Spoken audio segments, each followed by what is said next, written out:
Well, hello again. It's very nice to see you both. So today we're having a conversation about work and how we found our thing at work. And this came about from a conversation that we had a few weeks ago, right? About finding our passion and a podcast that you shared, David. So I don't know whether you want to start off, David, by talking about the podcast that you listened to that kind of we mentioned and got us to this point, and then we'll start having our conversation. Absolutely. Yeah, it came out of something we were talking about. Maybe it was like, hey, what's new and what are you discovering? And I shared this really cool experience in a coaching session that I had with Julie Reisler, who has her podcast is called Your You-est You, which is just such a great name. And she trademarked it, and it came from just this like intuitive download about what her work was all about. And so then we started, and it's a wonderful podcast, so we started riffing about like, what does that mean to really be you and bring you into the world?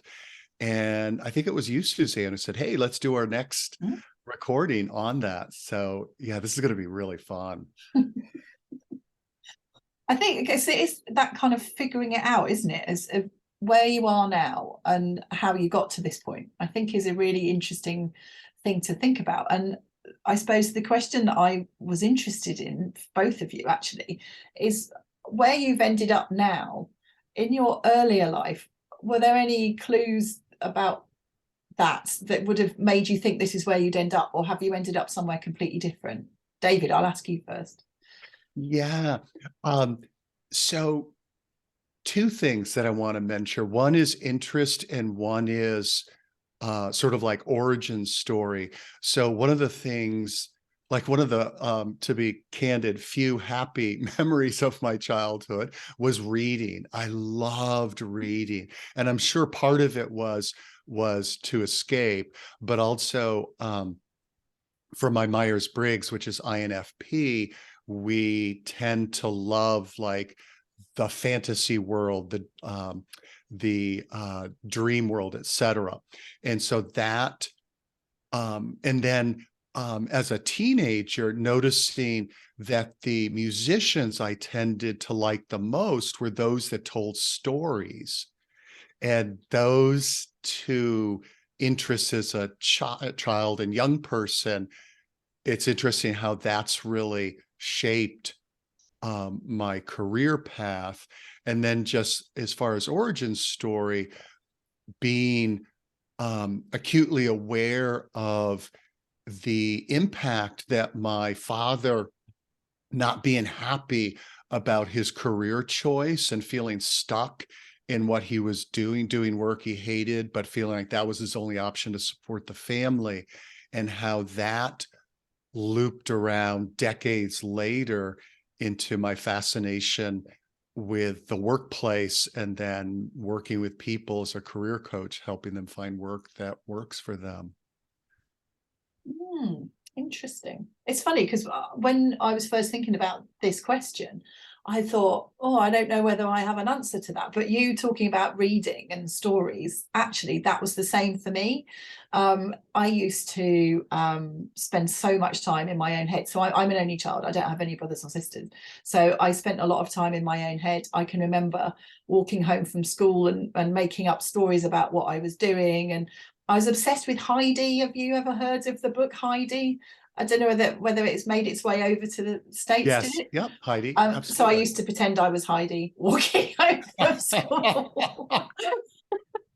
So that kind of imagination and story was definitely there from a young age. But I think I went away from that in terms of where my first career and was very much not that. It was consulting, and it was very rational, and I think I almost forgot that side of things. But if you'd asked me when I was a child what I wanted to do, I would have said, well, I know I would have said either a spy or an astronaut, because that was basically my career ambitions as a child. Neither of which I've ever managed to do. I love the spy one. That's awesome. It's kind of like consultancy, you know? Kind of.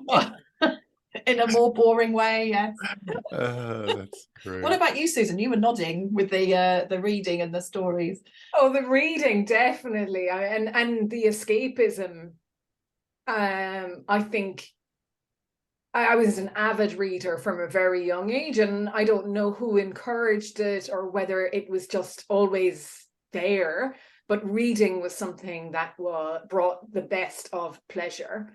And I think studying as well and learning, I think it was a way of escaping housework.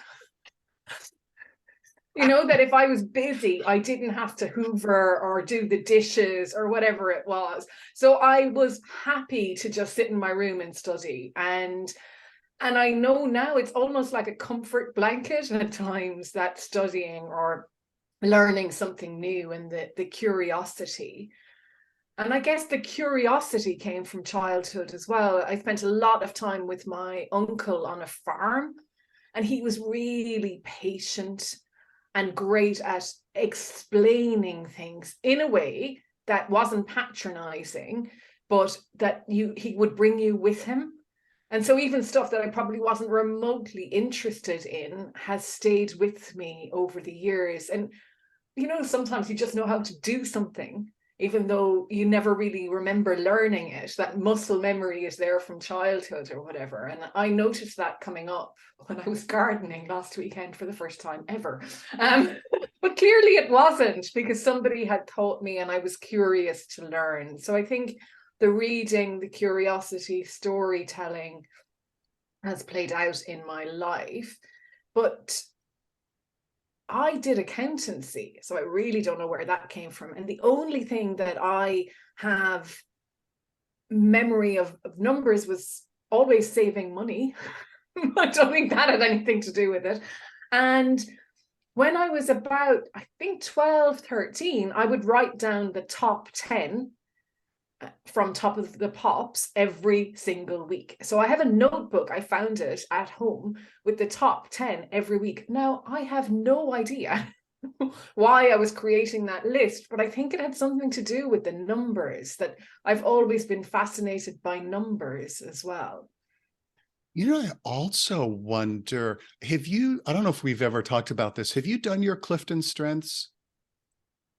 I've done a variation of Clifton. Okay, because it'd be really interesting to, if you have, so when you said you love studying, is I also wonder, besides getting out of the housework, which that in itself is of value, I also wonder, when you combine that with listening to your uncle and being captivated by that, there's a, if the Clifton Strengths of input and then also learner is kind of self-evident, learner, but input is one of your top 5, because it's one of my top 5.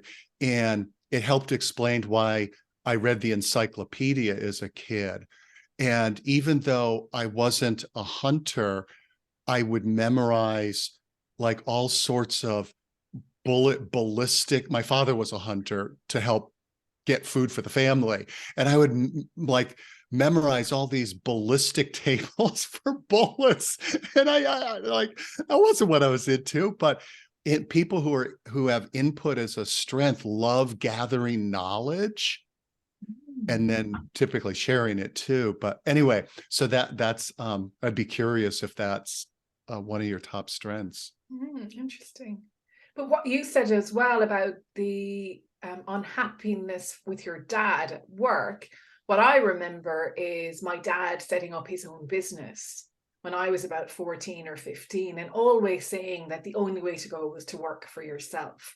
And I think that was a big driver for getting out of the workplace, you know, or the organizational workplace, and setting up alone as well. I think, you know, it was always there in the back of my mind that I would work for myself,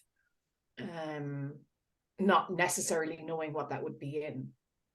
The same thing happened to me, actually. So my dad set up his own business when I was about 12, and I think it was in the back of my mind all along.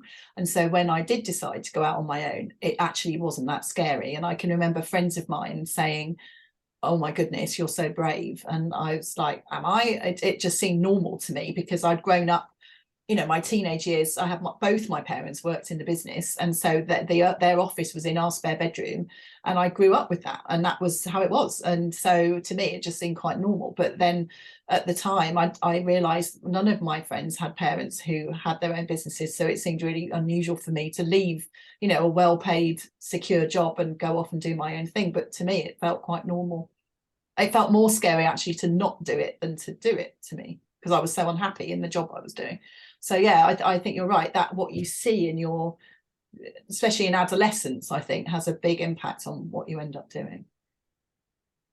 Yeah, and actually it's interesting that both of you mentioned examples of how in your early part of your career you were sort of following your non-You-est you. And it makes me think of it. I think it'd be really helpful for people if we shared a little bit about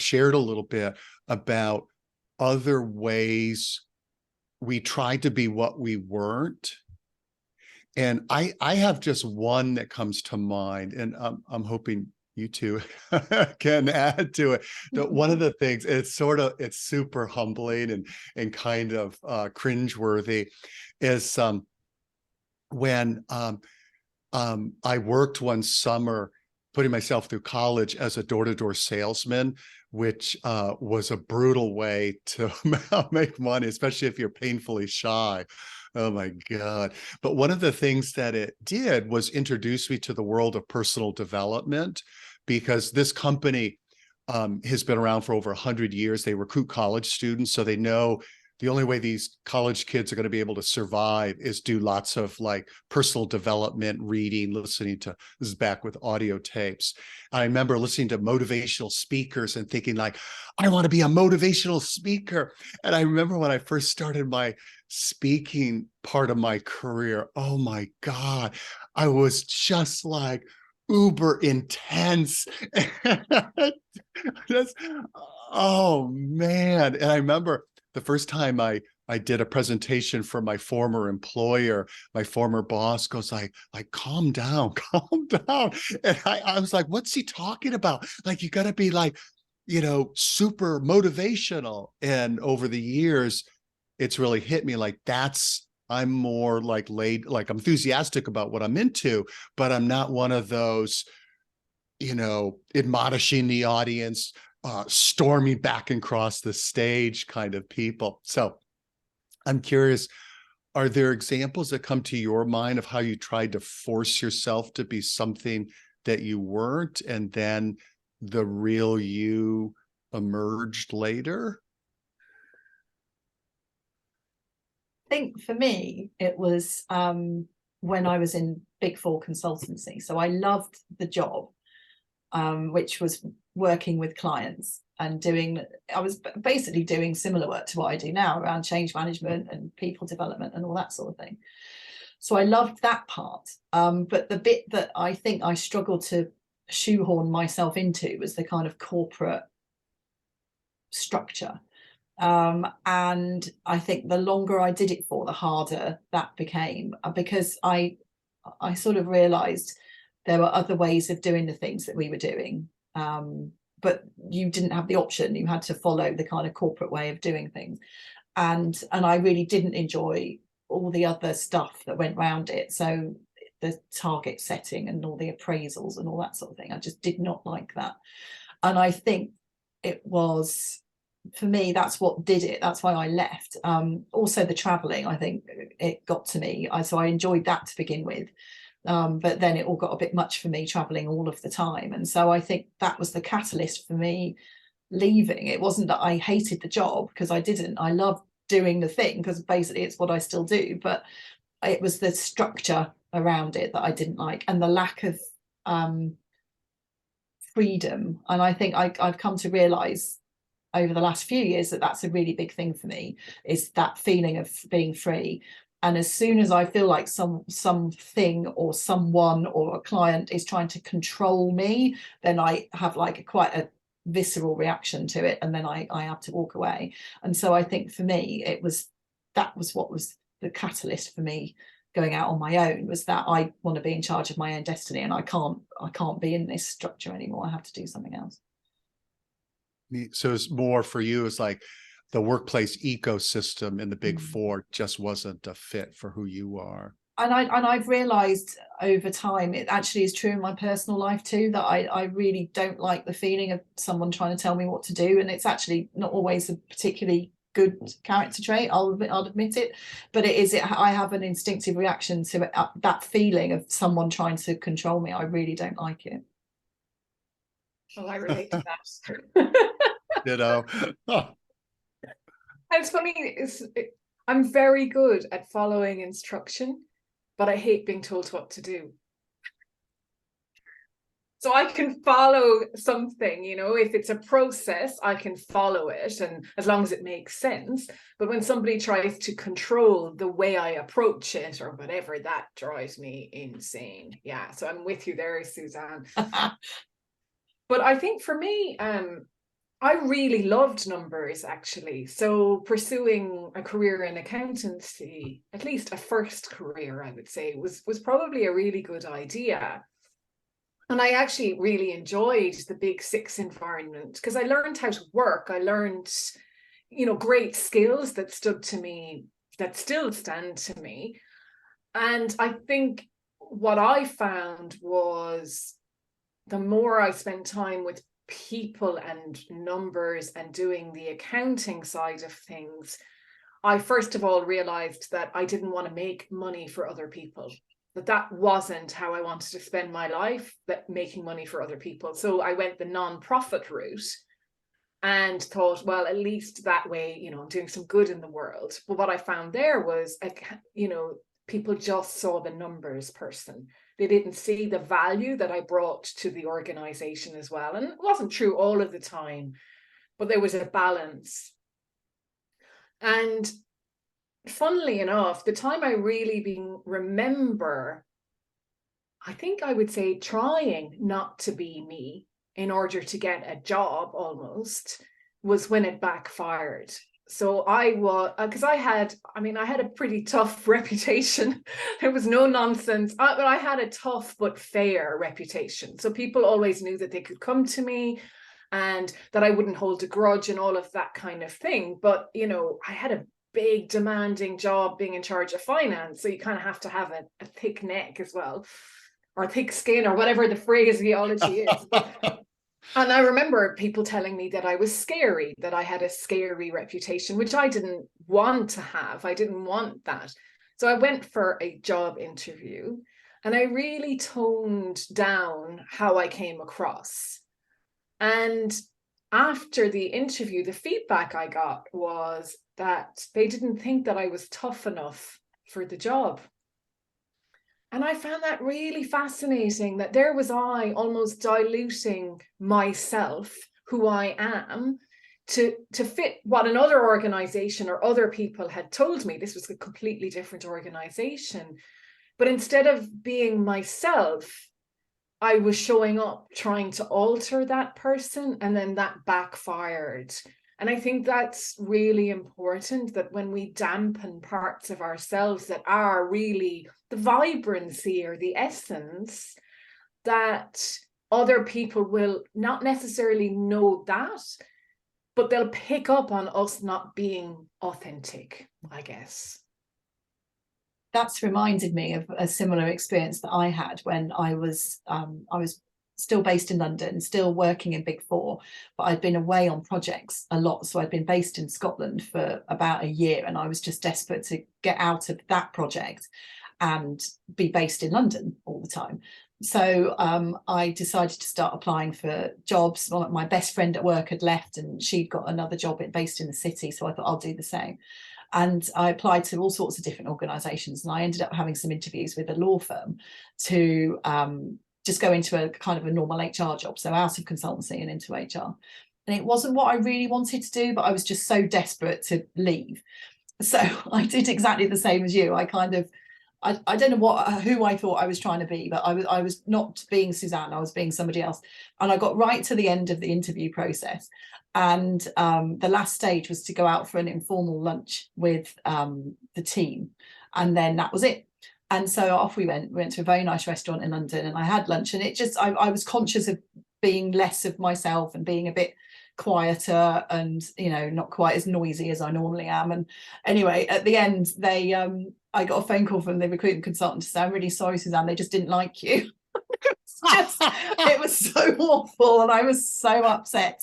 This idea that they didn't want to take me on. I'd got through everything else, all the kind of difficult interviews, but the team had basically turned around and went, we don't like her, we don't want her to join. And so I didn't get the job. I was absolutely devastated. But I don't know, they may not have liked me as me, but somehow it was even worse when I was trying to be somebody else and they still didn't like me.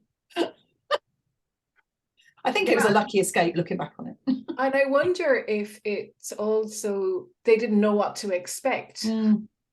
You know, that maybe people picked up on subtle differences or something, and they're like, I can't really tell what this person is always like. Because we pick up on such subtle cues that we're not even understanding what we're picking up on, but there's just something is going, interesting. And the question I was wondering about, because I suppose when I was in school, I didn't really know what was ahead. I mean, obviously, like, look back now, I had no idea. That's a whole other conversation. But one of the things I realized is that there was somebody who saw something in me that I didn't necessarily see at the time. And that was the accountancy teacher, funnily enough, who said, you know, this stuff comes naturally to Susan. Now, whether you'd say that in this day and age or not, but I got it and I understood it, and it made sense to me in a way that other stuff just didn't. And his advice was pursue accountancy, which of course that's what I've done and did. I mean, I don't do that anymore. And, you know, so were there people in your lives that influenced directions or choices, whether that was parents or teachers or mentors you've met who saw something in you that maybe you didn't see in yourself, that helped you know more about who you are? Go on, David, I'll let you answer that one first. Yeah, that's such an interesting question for me, because I don't feel like growing up, I like who I've become, or at least like who I've become and career-wise especially, was seen, because as Susanne knows, with doing the career journey interview that never ended with me. We finished it eventually. Yeah, yes, we did. That I was all about science and nature growing up, and planned on being a wildlife biologist, and that's kind of what I got, and was a good student, so I got all sorts of, you know, kudos for that kind of stuff. It was actually later in life, two comments from friends who, like, really close friends. One who said, I had been helping her. She had started her own coaching business and was new to Maine, where I live, Maine in the United States. And she said something kind of like a throwaway line, like she said, you love being the wind between, you love being the wind underneath people's wings. Like, you love helping people. And it was like, yeah, even, and I thought, that's so true. It's like, it's much easier for me to help people do stuff than to get motivated than to do it myself. And even though a lot of my work has been audience facing, it's much more soul satisfying to be behind the scenes and help other people. And so that has stayed with me. And that's like, I don't know, 15 years ago. And then the other one was a buddy of mine calls me up one Friday afternoon, and he goes, you know, I hardly ever drink, but I'm in my office. I've had a couple shots of scotch. because it's Friday afternoon and it's been a long week. And he says something like, dude, I've been thinking about you and your storytelling, and you really need to focus more on that. And then he just goes on and on. And it's funny because I joke with him. And again, that was like 10 or 15 years ago, that it was his Scotch-induced channeling, because he describes himself as not being really intuitive, but in that moment, he like the portal to cosmic consciousness was open because of the Scotch. So those, and both have really stayed with me and have helped me continue in my journey in terms of shaping what I do. I love that story. Scotch-induced advice and wisdom. And what about you, Susanne, then? It's funny, I think, so right from when I was quite young, so sort of in secondary school, I think the idea of having a career in a sort of business context was definitely always a thing. So when I was at secondary school, they had a young enterprise. I don't know whether that's something that's made it to the States, but it's where you set up a little business in your school with your classmates, and you run it as a project, and you have different roles, and you go out into the community and sell this stuff. You have to make it and all that stuff. It's really good fun. So I did that. And I did another project which was similar, but I always focused on sales and marketing. That was always my thing. And actually, for a long time, I wanted to go into advertising. That was kind of the thing that I wanted to do. But then I remember one of the teachers at school said to me, Susanne, you're really good with people, and you should do something around that. So that was the kind of starting to think about it. And then, but even when I started university, I did a business management degree. I still had very much an idea that I was going to go down the advertising route. But in my first year, we had to do a bit of everything.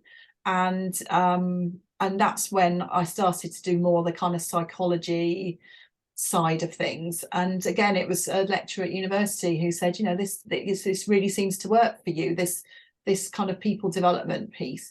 I hadn't really thought about it up to that point. Everything I'd done had always been focused on going into advertising.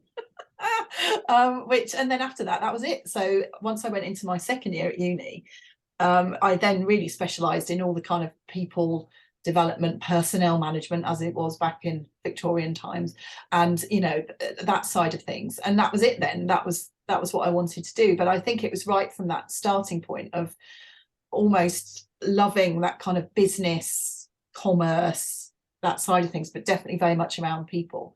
And then I think with the sort of academic side of me in that aspect, my cousin went to university, so he's 12 years older than me, and he did a PhD, and I went to visit him when I was about 7, and remember being very taken with the idea of that, and him and me thinking, oh, well, I'd like to do that, and sort of going around his halls of residence and thinking it was pretty cool. I mean, he did astrophysics, which is not for me, but it kind of put that idea in my head, and I think all through my life, my mum in particular has always been saying to me, right from when I was very young, I can imagine you doing a doctorate, and me just laughing and like, oh, no, don't be so ridiculous. So when I finally did do one, she did the kind of classic mum thing and say, well, I told you that you were going to do a doctorate. But I think maybe that encouragement had always been there to kind of keep learning and keep developing.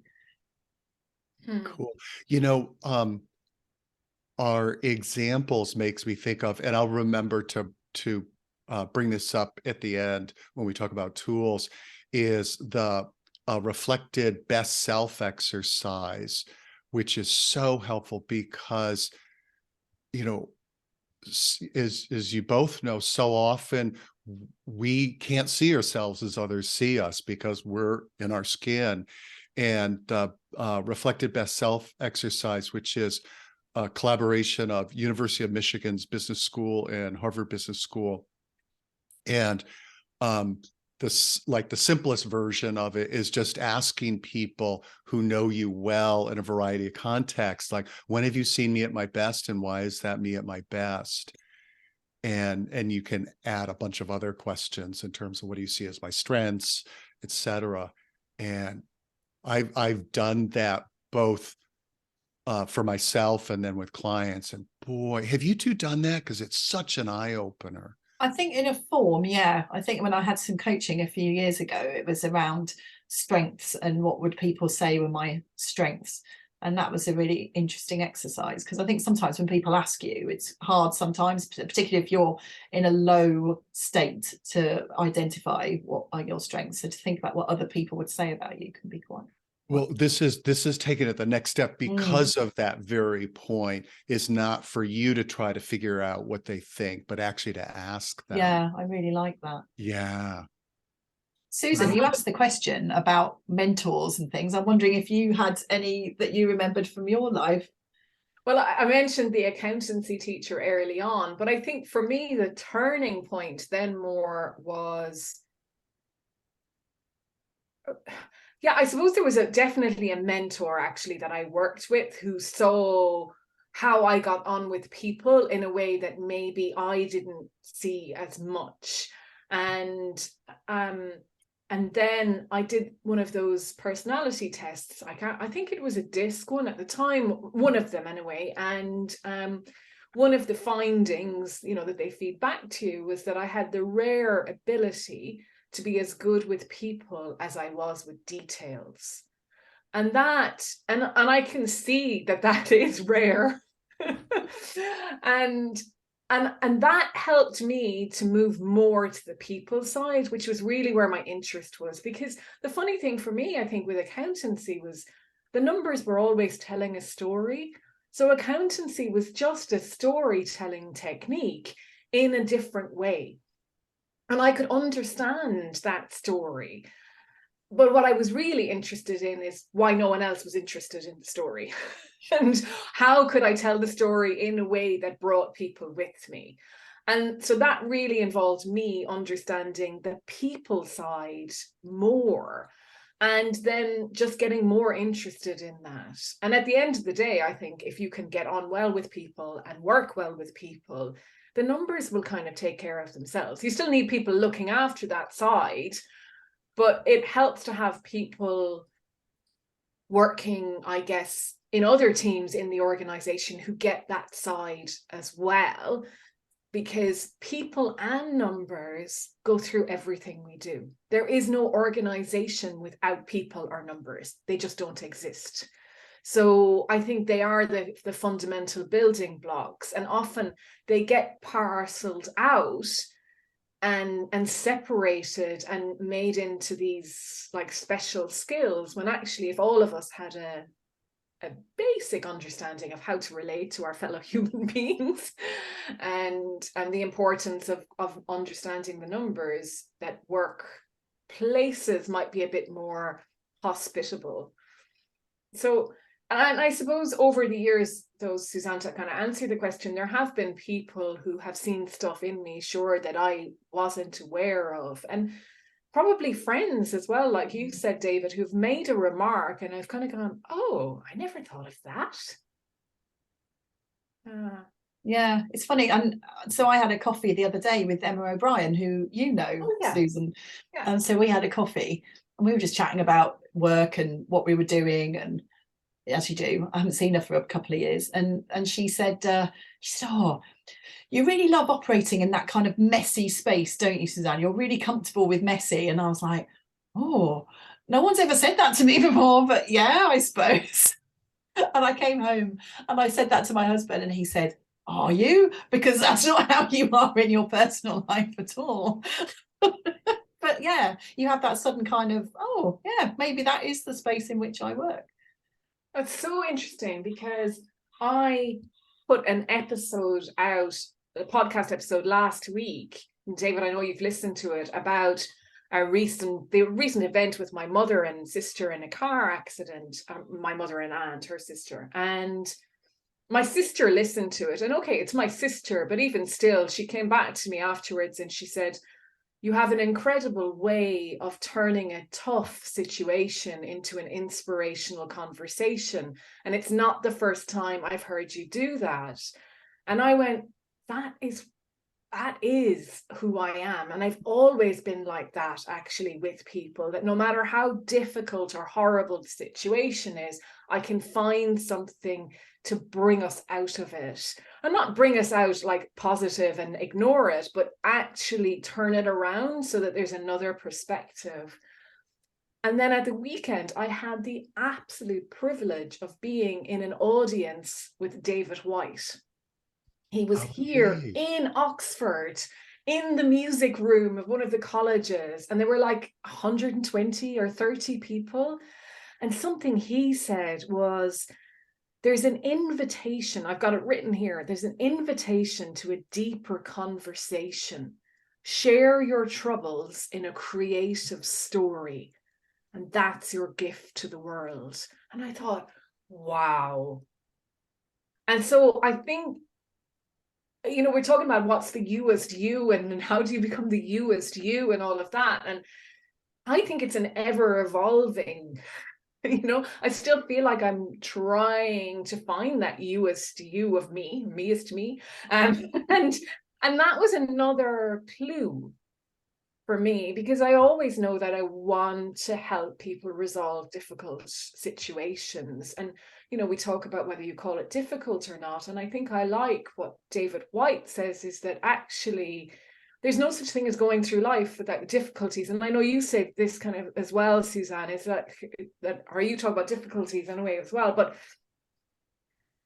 let's call a spade at times, and let's actually figure out what is it about the situation that's difficult, deal with that and come out the other side. And renaming it without facing it may not do the same thing.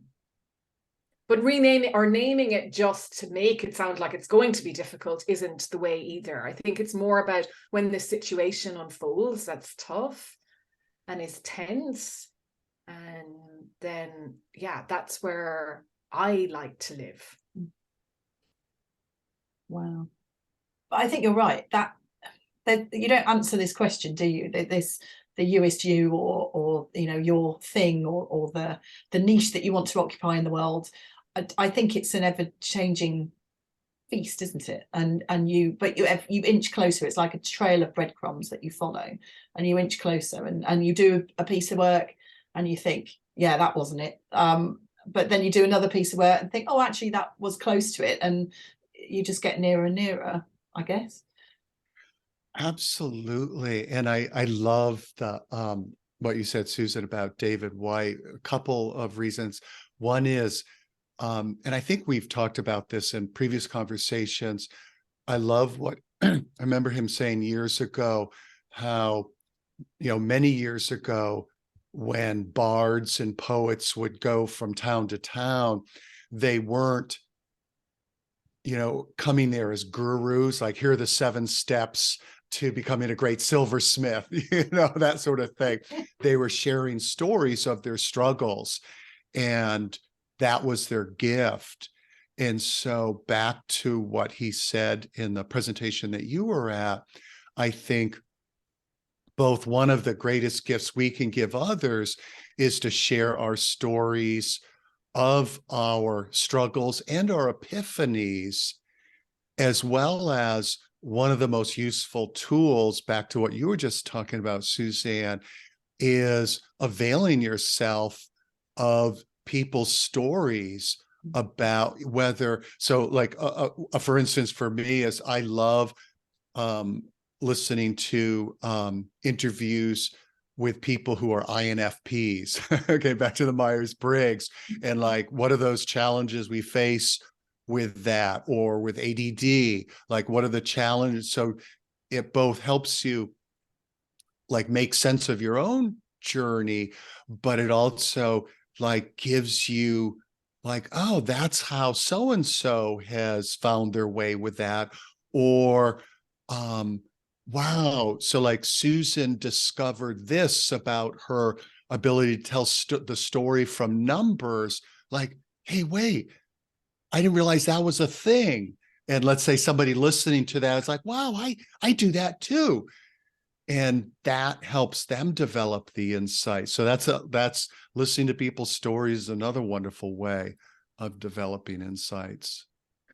I think it's probably one of the best ways, isn't it? And if we circle back almost to where we started this conversation and reading, you know, that's effectively what we were doing as children. We were reading, okay, it was fiction, but I bet you it was also, you know, probably based on the author's own adventures in their childhood or stories they've been told or whatever. And, you know, I mean, Susanne, listening to especially your episode with Angus Fletcher that time, I think, and, you know, he just talks about how we don't even know how the brain processes stories, but it's the way that we get insights and we learn most from. And you can see that in adverts that are smart and that have Funny. Oops, sorry. I was just going to mention a good old Angus Fletcher, is I love that. So that's another great perspective on storytelling. And I love what he said, is that great fiction doesn't lecture, doesn't say, okay, this is the way you're supposed to think.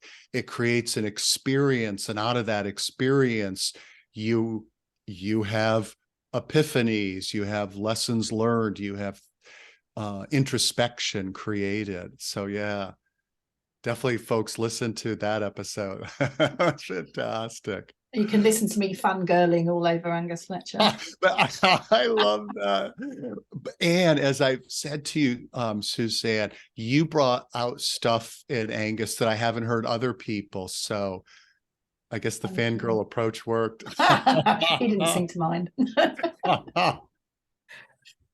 Well, there's a difference between, and we've touched on this a little bit, there's a difference between being genuinely interested in something and having somebody on because they've approached you to be on your show or whatever. And I think that comes across when you listen to people as well. And it's just like when you go for an interview and you're not genuinely interested, or this doesn't light you up, or you're not being the you-est you possible, it comes across.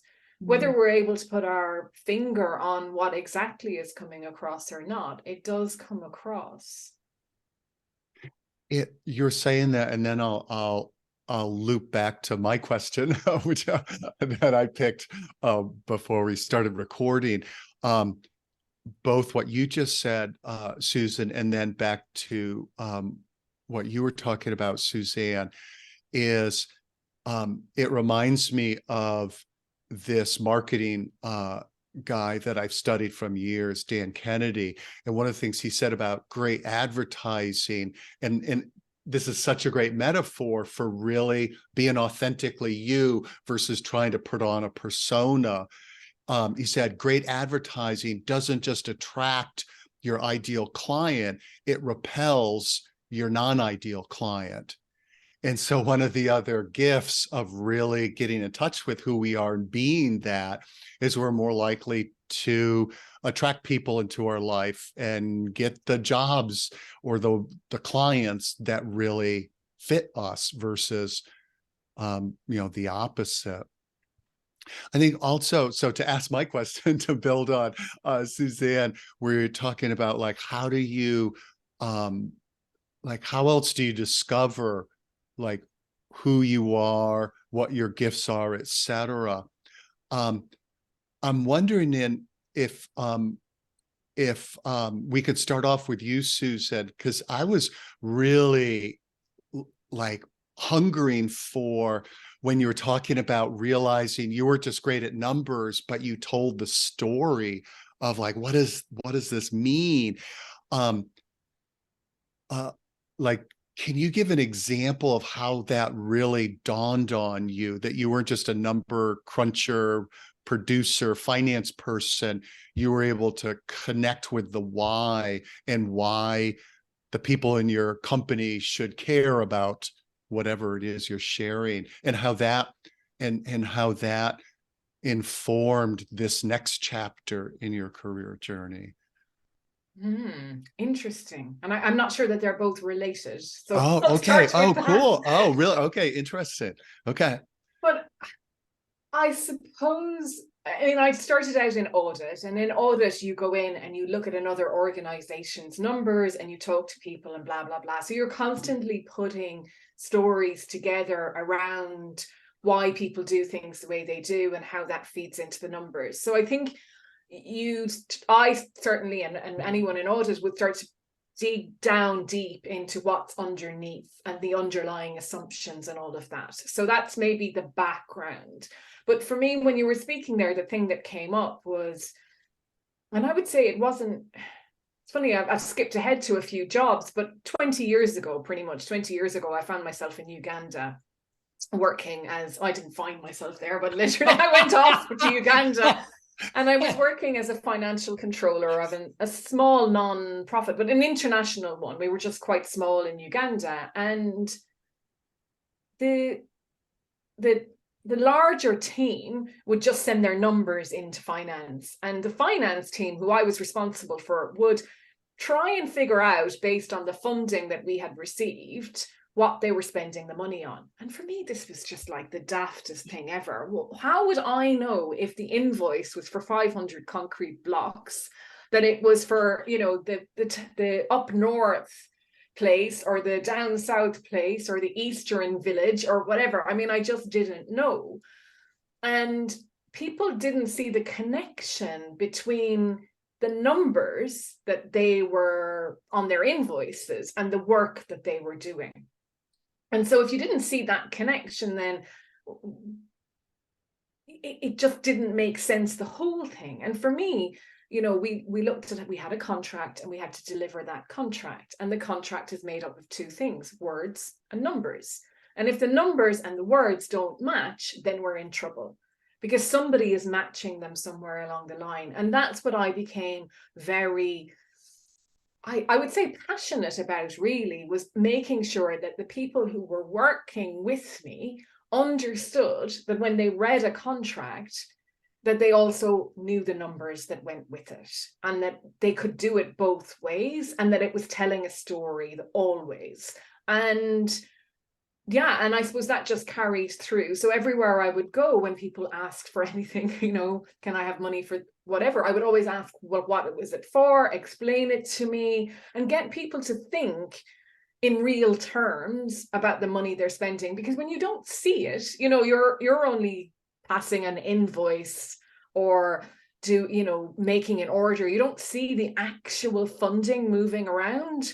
It's hard to concretize that. So I think making people relate it to what their activities on the ground was how I did that. And then you build that up as you go higher in an organization, and you have to bring people with you. And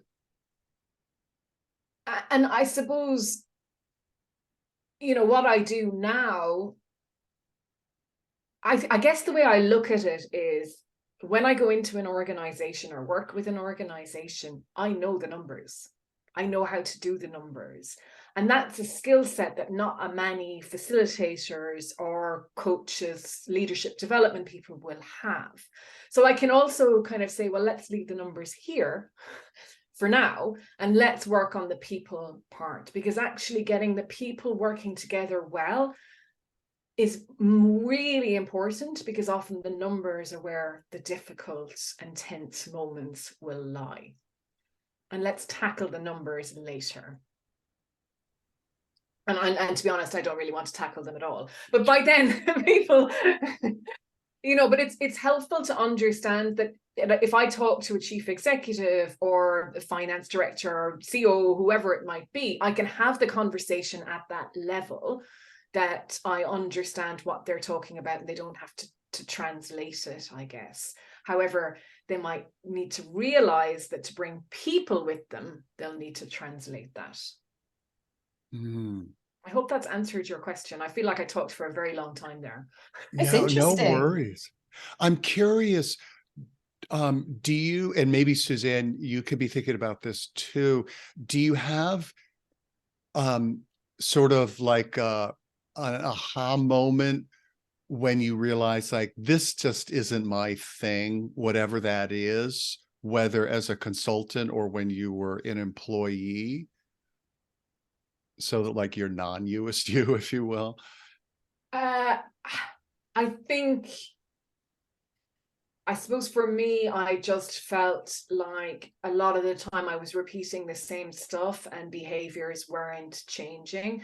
So even though, there's only so much you can do, and things had changed utterly, that some of the things still weren't changing enough. And that I wasn't being taken seriously as an individual, that it was still easy to close me off and go, well, there's the finance person, we don't have to listen to you, you're the numbers person. And when you're a director in an organization, you're a director, as far as I'm concerned, first and foremost, and then your discipline comes next. But if everyone else doesn't feel like that, it's quite easy to sideline people. And so I had some very, very, very difficult career moments where I thought, to hell with it, life's too short, I don't want to keep doing this. And I went so far from accountancy, because when I went back to university in 2010 to do a master's, I studied nationalism and ethnic conflict, because I just really wanted a change, and I wanted to learn something for the curiosity and the love of learning. And I was very interested in identity. And so that then, and that, I suppose, the groups and groupism and stuff like that and identity came from that, my love of all of that. And since then, I think I've been finding my way. So, I went back into an organization, but I went in more leadership, general management leadership role. And now I'm working for myself. But still, the jobs I've done, I've been kind of weaving a path that is always unveiling itself. And as the poet Antonio Machado says, traveler, there is no path. The path is made by walking. Yeah, I love that quote. Thank you. And what about you, Susanne? Is there like a vignette you can share where it became really clear, like, man, this is really something I'm good at, or boy, this just isn't me? The one I was thinking about was, so when I was still working in a consultancy firm, I was working on a big project, and it was a change project. It was introducing a new appraisal system. There's a lot of training, a lot of comms, all the stuff that I really like doing. And it was going along swimmingly, and really good relationship with the client and all of that. And then the partner came up from London, and all the big wigs came and started doing all these presentations to the client. And they were waffling on about this, that, and the other. And then they left the room. And I remember the client turning to me and saying, Susanne, what were they talking about?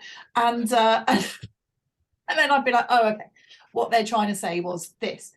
And I think that was when I realized, okay, this way of doing things, it's not working for me, but it's also not working for the client either.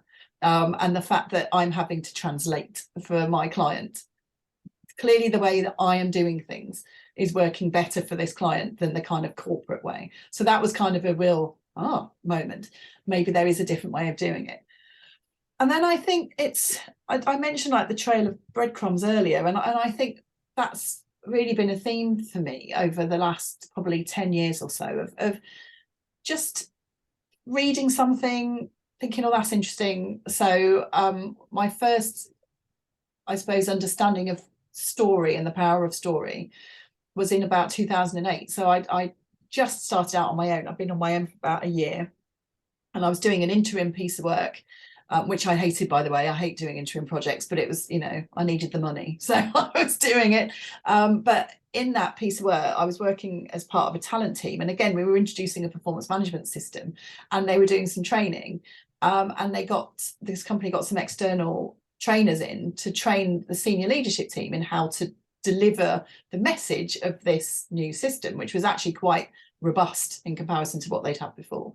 And they introduced the concept of telling the story as to why this was a good idea and why it was going to happen, which was a real shift for this organisation, but a shift for me, because to that point, the comms had always been on any change projects, just telling people what was going to happen. The idea of doing a story was new to me, but it really piqued my interest. And so, but then I kind of filed it away and went off and did other things for a while. But then I realised now, looking back, that it was a whole load of a trail of things, of interesting people, interesting conversations, like, oh, that's interesting, I'll file that away. And then I gradually started to formulate this idea of, based on all these experiences, I think that there's a different way of doing things to what I've seen done before. And I don't know what that is yet, but I think there's a different way of doing change.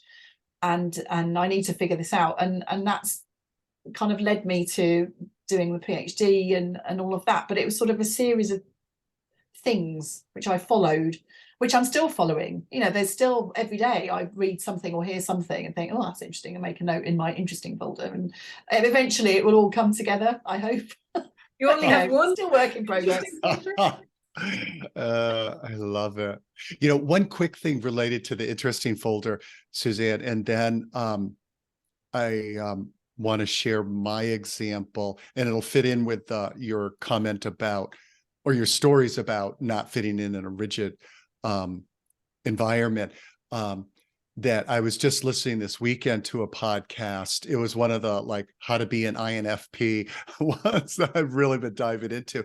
And one of the things that I think both of you will relate to, because like all three of us are involved in creating stuff, you know, content in whatever form, is this person was saying, if, like, sometimes what we think is burnout is really that we haven't inputted enough novelty, new information, etc. Yeah, to power the, like my words, like the creativity machine in us. And well, yeah, and especially, again, Susan, I bet you're also high input. So one of the things that I find really help, and it's one of those things when somebody says something that you agree with and you're like, wow, they're so smart, you know, because you already agree with it. But it's also helpful to hear somebody, you know, reinforce something you've kind of felt, but, you know, have somebody else name it. So, you know, inputting from a lot of different sources is a way to jumpstart creativity, to fuel it. But just if I could put my career coach hat on for 1 second, one of the classic practices to help people discover, like, what am I passionate about? What, you know, what fires me up? What am I really good at? Is just to imagine like one of those old-fashioned analog dials, like 1 to 10, a meter. And just as you're doing your job, and outside your job too, just notice your level of enthusiasm, energy, engagement, and notice it for the different things that you're doing. And so the example that sometimes I'll share with clients, because it was so striking, and this happened also around more than 15 years ago, and I'll do the short version, Susanne, because you know the longer version. And so in the storytelling theme, yet again, with all of us comes out that I was approached by an organization to help them create a storytelling in business seminar. And I was like super pumped, because at that point I was still working on translating my work in clinical storytelling, therapeutic storytelling, into the workplace. I had plenty of ideas, but not lots of opportunity to share those. I'm like, this is awesome. And then they explained that what they wanted me to do was to translate somebody else's book on storytelling into their seminar using their very rigid, formulaic seminar creation process. So that exactly. So for people just listening to our audio, Susan just did a big yawn. I love it. Exactly. So 2 things I despise. One is having to just be a mouthpiece for somebody else's work versus synthesizing many, many different sources, number one, and making it my own. And then number two, to your point, Suzanne, this rigid, this is how you have to do it structure. I'm much more of a intuitive kind of program creator. But I decided like, it's a great career move. Let's do it. So this was a project. It wasn't be an employee there. So I fly down to New York City, meet with the author, meet with a company. And it's like, this is worth it. This could be my ticket to storytelling in business. I'll do it. Then I fly back home to Maine with major reservations, even though like I can do this because the project schedule was super aggressive and I'm not a racehorse. I don't work well under like really tight, time constraints. I had to learn a whole new learning management system, not my idea of a good time.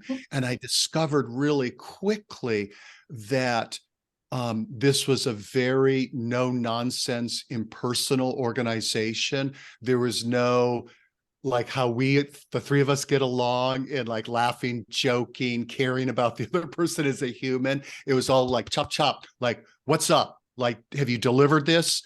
And then the other piece is I related to the lack of communication is my support system there wasn't returning my emails asking like, I can't get into the learning management system. I don't know how to work this. And my first deadline, I'm working the whole weekend. My first deadline is Monday.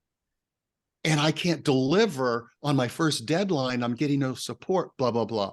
Kind of like what so many new employees experience in, being a new hire. And so it finally hit me. There's no way I'm going to be able to deliver a good product, let alone a good product in their deadline. I hate this already. I spent the whole weekend hating on them and this project and feeling like a big loser. And so I'm like, face it, you need to bail. So I let them know and said, I know somebody who can do this. I'm not going to be able to deliver what you want.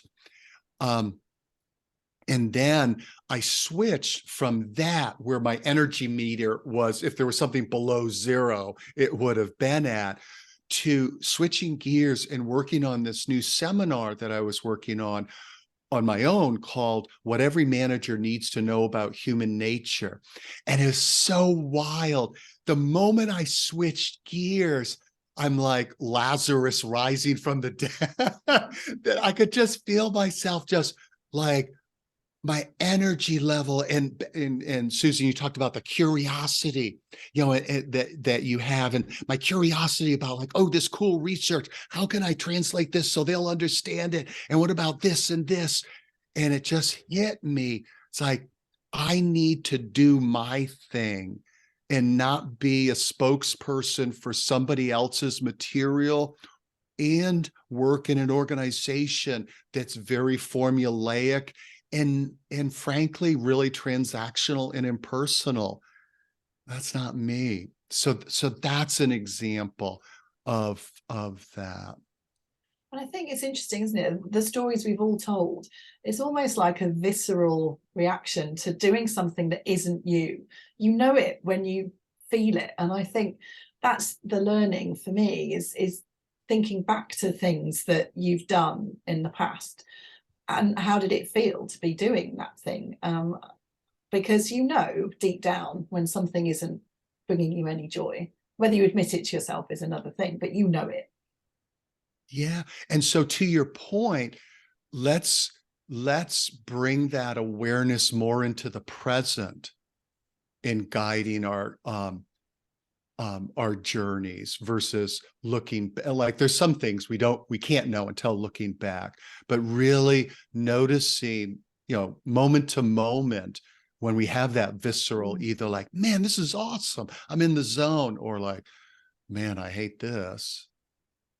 Susan, you're going to say great. something. Well, that's just really reminded me of something. But the first I wanted to just pick up on something you said right at the beginning, well, about the energy and the exhaustion and burnout. But again, back to David White, because something he said was, and this is somebody else had said it to him, but I don't remember who, but the antidote to exhaustion is not necessarily rest, but wholeheartedness. And I love that, because you know yourself that when you're like, you've demonstrated that so well, David, because you know, you talked about your energy coming back up and breathe kind of life back into you because your whole heart was in it. But in the other one, your heart was like over there somewhere, and the separation. But the visceral, for me, this is fantastic because it leads on from earlier on the why I left accountancy almost. I used to go to work, and we had this board where you signed in kind of every morning as you went up the stairs.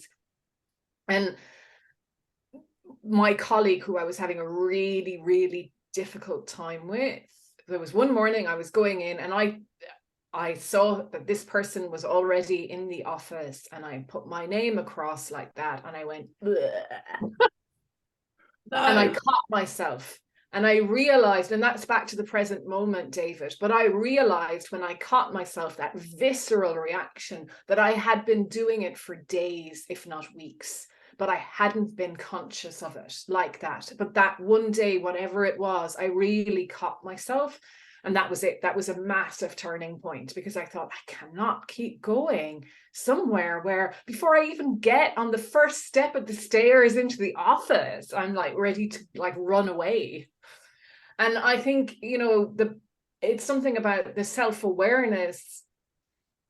You're never aware that you're not aware until you figure out you're aware, you know? I love it. Yeah, that's great. Yeah. But it's kind of true. Yeah. And that's when sometimes you do need other people to say to you, I've noticed that you haven't been in great form over the last few weeks, or I've noticed you've bitten my head off, or whatever. And I think at times helping people to see what's in front of them that they're not seeing can be a great service to others as well. That's such a great point. Back to some of the earlier things you're talking about. And I know one of the other terms I love that David White will use is like, what is a courageous conversation you need to have? And one of the biggest gifts we can give to people is being brave enough to say like, hey, can I bring up something that I'm noticing? Because it is awkward to do that. And it takes a good friend to be willing to overcome the awkwardness to give us that feedback. So that's or someone who doesn't know you at all. Yeah. Because like, what is wrong with this person, you know?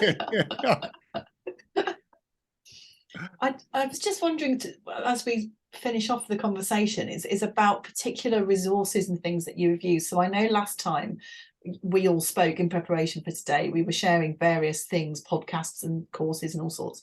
I just wondered if there are particular things that you have seen, read, heard that you would want to share around helping people to find their space, their niche in the world.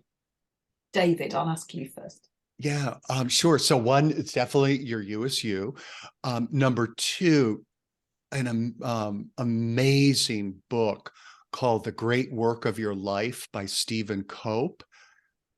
Can't sing its praises high enough.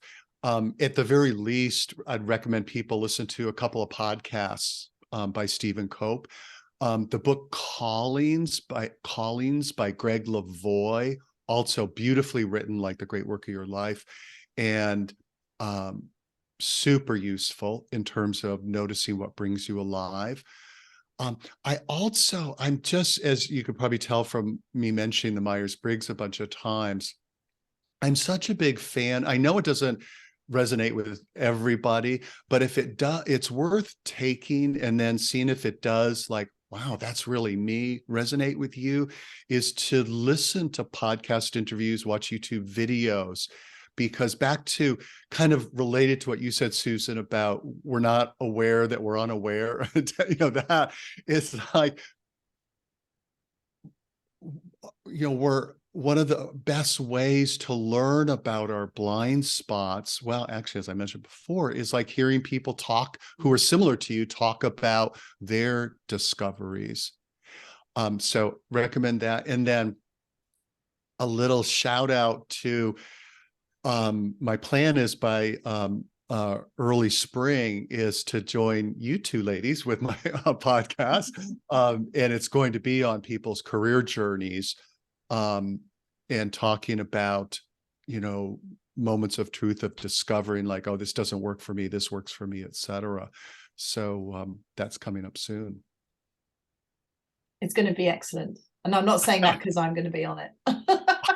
Yes, thank you for being on it, and thank you, Susan. We got to book our time too. No, it's going to be good. I enjoyed my Yeah. conversation with you about your career. It's just so fascinating, I think, to look back. Thanks. Susan, what about you? Stuff you've been doing that you found inspirational? Yeah, I mean, so many things. That's the thing. And I'm struggling to come up with just a couple of even books at the moment, because I think that's the thing, isn't it? Is there's an iteration. For me, there's been iterations all the time. And so the people that have maybe helped me a few years ago aren't necessarily the people who I am being helped by now in books and podcasts. But one new podcast I came across recently is the Evolving Leaders podcast. And their phrase is, the world is evolving, are you?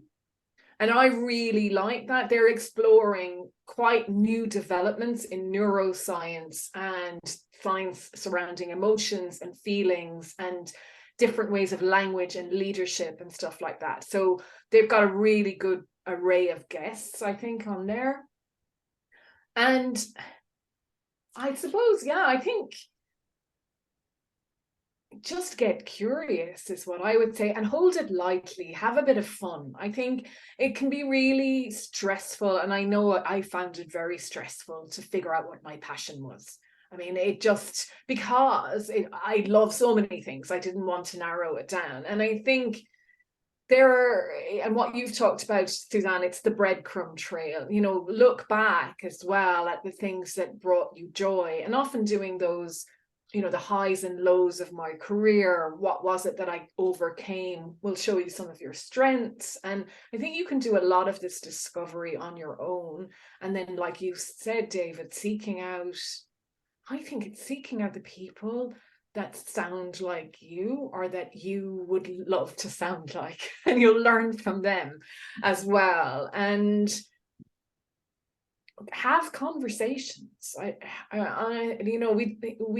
You can get very lost in your own head, and it's also good to get out and talk about it. And sometimes when you hear yourself speak, you go, oh, now I've got a bit closer. I think of the visceral stuff again, like you've said, Susanne. So a sensory approach I recommend to doing things like that, and to hold it lightly. I think the worst thing you can do is say, this is my passion, and forget about everything else. And then it comes back and bites you, Yeah, and I agree not to get too stressed about it, because I think I've come across so many people, I'm sure you have too, who are searching for the perfect job, the perfect career. And there's no such thing. Everyone's career has twists and turns and ups and downs. And I've used the phrase with you, David, but the career climbing frame, or the career jungle gym, rather than the career ladder. It's just, everyone moves around. So I think it's good to not expect it to be perfect, and it's constantly changing. And for me, it's about, I laugh about my That's Interesting folder, but it is actually a thing. It's a physical ring binder with stuff in it that I put in when I read something that's interesting. And I have other ring binders, very old school, I know, but that are by topic. I know you can't see all mine, they're all over there. I have a bunch of them here too. If I moved around, you would. So I put them in topics for stuff that I read and write about all the time. But quite often I'll read something and I don't know where it fits into the kind of the stuff that I do. So it goes into my That's Interesting folder. And then at some point later it will come out, or it won't, because I'll no longer find it interesting. So for me, it's about keeping track of this stuff so that you can follow the breadcrumbs, because we all read a lot of stuff, everyone sees a lot of things, and I find it difficult to keep track of everything. So I just make little notes and things like that for myself. Susanne, before we wind up, can you just say a little bit about the Career Jungle Gym? Because that was such a cool metaphor. And it goes back to actually what we didn't talk about. When I talked about the little meter, I didn't really talk about experimentation and back to Susan, you're talking about make it sensory, like try stuff out. I forgot to mention that. Oops. Your career jungle gym will perfectly frame that. So can you share that? Because that'll be really helpful to listeners. And I can't take the credit for this. So this was actually one of my clients who first told me this phrase, but we were talking about the kind of traditional way of thinking about a person's career, where you start here and you climb up the steps in the ladder, and then at some point you reach the top of the ladder.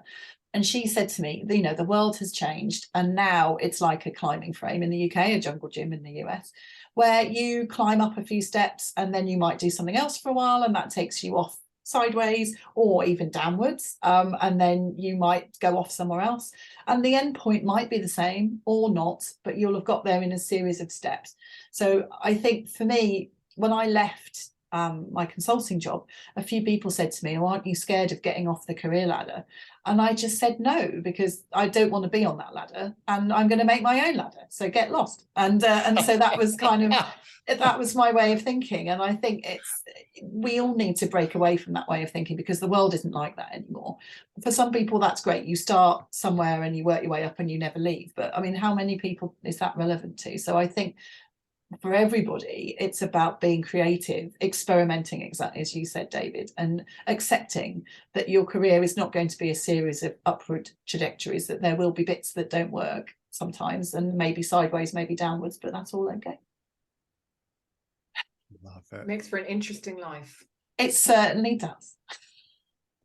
Thank you both so much. It's been another wonderful discussion.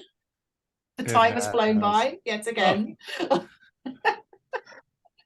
Thank you both. I hope people listening and watching this get a lot out of it, and I would encourage anybody to get in touch with David and Susan, because they are both very wise people, and you'll learn a lot from speaking to both of them. Any of the three of us. Thank you.